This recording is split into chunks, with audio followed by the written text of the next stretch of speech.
friends! Today I'm going to be showing you how I transformed a beautiful jewelry box. I started with this sweet little box. It's in good condition, but just rather plain.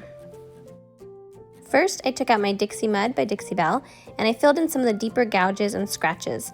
This piece is going to be getting a lot of texture, so it doesn't have to be perfectly smooth, but I wanted to just fill in the deeper pieces.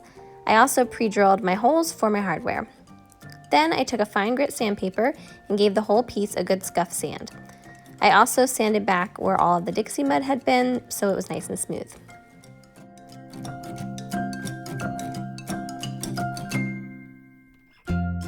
Then I moved on to priming my piece. I prime all of my pieces just so I don't have to worry about bleed through and so my paint will adhere really well. So I got my Dixie Belle Boss and I gave this 2 coats and then I let it dry overnight. And you can already tell with that white color that this box is already starting to look a lot better.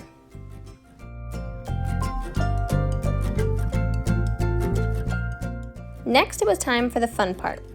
And so I pulled out my Savannah Mist by Dixie Belle and their Sea Spray. And I mixed the two together. And I will say, do as I say, not as I do for this one. I got really excited and just jumped right into the texture. But I should have done a first coat with just the Savannah Mist and then a second coat adding Savannah Mist and the Sea Spray together. I was just really excited and jumped right in. And then I ended up having to do a lot of touch-ups afterwards. So it's much easier to just do a base coat of your color, especially if you're doing the same color all over, like I am with this one, and then do a second coat using the texture additive. When you're mixing up the texture additive, you're going for like a brownie batter-like consistency, and you just stipple it on. I used a tip brush. The more texture, the better. And I just stippled over the whole piece and got a nice, good layer of texture.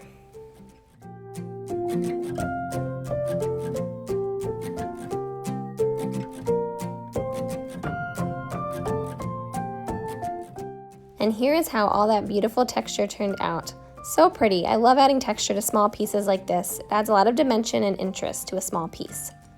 Then I went through and dry brushed some fluff on top of the texture to really highlight that texture. I used Fluff by Dixie Belle, which is just a pretty bright white, and my chip brush. Then I dip my tip brush into the fluff and I actually wipe most of it off on a paper towel, and then I just lightly dust over all of that texture. And you can see how I just dusted over the whole piece, and I especially highlighted the edges and the corners and things like that I wanted a little more highlight to.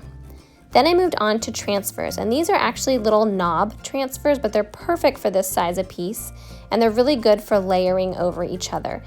And so I cut out a couple of ones that I really liked, and then I just planned out how I wanted them to be on the piece.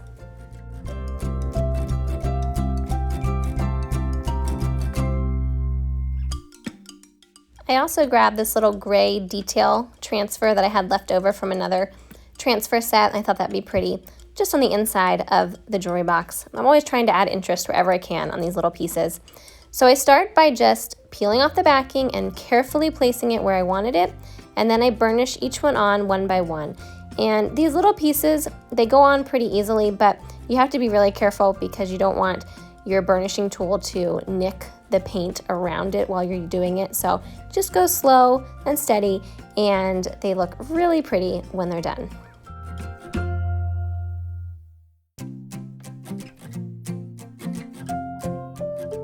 Once you feel like you've burnished the piece really well, then you can start to peel back that backing really slowly, and you'll see that the piece has adhered to the paint.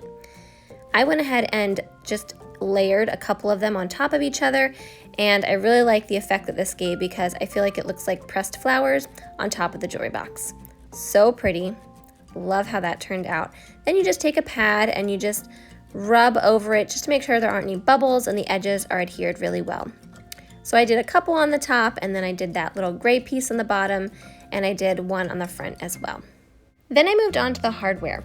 And I had these little hardware pieces that I think I got from Michael's or Hobby Lobby, and I also had this wax made by Craftsmart.